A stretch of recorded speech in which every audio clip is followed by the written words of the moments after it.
पिछले 4 से 5 सालों के दौरान सोयाबीन के भाव लगातार कम रहने से सोयाबीन उत्पादक किसानों को नुकसान उठाना पड़ रहा है।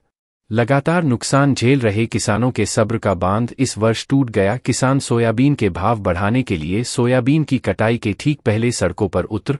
नतीजतन सरकार ने किसानों के विरोध प्रदर्शनों को देखते हुए सरकार ने समर्थन मूल्य पर सोयाबीन की खरीदी का ऐलान किया, तो वहीं दूसरी ओर खाद्य तेलों पर भी अंकुश लगाने की बात कही गई। दरअसल सरकार द्वारा लिए गए इन फैसलों के पश्चात भी सोयाबीन के भाव अब तक नहीं बढ़ पाए हैं। इतना ही नहीं, दीपावली के बाद भी सोयाबीन के भाव में लगातार गिरावट रही है। सोयाबीन के वर्तमान औसत भाव 4000 से 4300 प्रति क्विंटल के लगभग बने हुए हैं। इस संबंध में हमने विशेषज्ञों से चर्चा की तो उन्होंने सोयाबीन के कम भाव रहने को लेकर सरकार के ही निर्णय को जिम्मेदार ठहराए। जानकारों का कहना है कि सरकार द्वारा लिए गए निर्णय से किसानों का कोई फायदा नहीं हुआ है। इतना ही नहीं, समर्थन मूल्य में भी सरकार द्वारा किसानों को सिर्फ दिलासा ही दिया गया है। सोयाबीन का समर्थन मूल्य केंद्र सरकार ने 4892 रुपये प्रति क्विंटल निर्धारित किया है। मध्य प्रदेश सहित देश के अन्य राज्यों में इस वर्ष न्यूनतम समर्थन मूल्य पर सोयाबीन की खरीदी हो रही है। मध्य प्रदेश में यह खरीदी 31 दिसंबर तक चलेगी। सोयाबीन का भाव मंडियों में कम रहने के कारण सोयाबीन को समर्थन मूल्य पर बेचने के लिए जाने लगे, किंतु सोयाबीन खरीदी संबंधी नियम सख्त होने के कारण कई किसानों को निराशा हाथ लग रही है। सितंबर महीने के दौरान बारिश के चलते सोयाबीन हल्के दाग लग गए, वहीं नमी अधिक बनी हुई थी।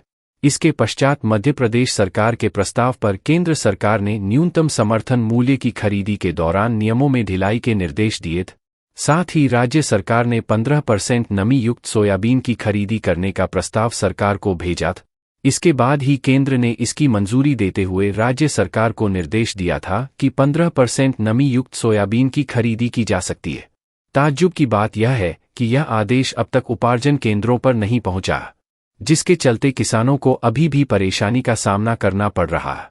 शासन द्वारा जारी किए गए निर्देशानुसार यदि कोई किसान नॉन FAQ नमी वाला या मापदंडों के विपरीत सोयाबीन लेकर खरीदी केंद्र पहुंचेगा तो उसे तुरंत रिजेक्ट किया जा रहा है।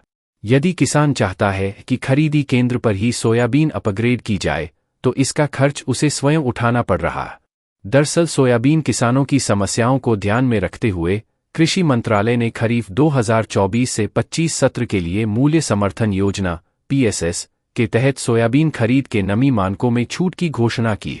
इस निर्णय के तहत अब 12% की निर्धारित सीमा के बजाय 15% तक की नमी वाली सोयाबीन की खरीद की जाएगी, जिससे गुणवत्ता संबंधी समस्याओं के कारण किसानों को नुकसान न उठाना पड़े। यह आदेश उपार्जन केंद्र पर नहीं पहुंचने के कारण किसानों से नए मापदंडों के अनुसार खरीदी नहीं हो रही है। Bureau report, market times TV।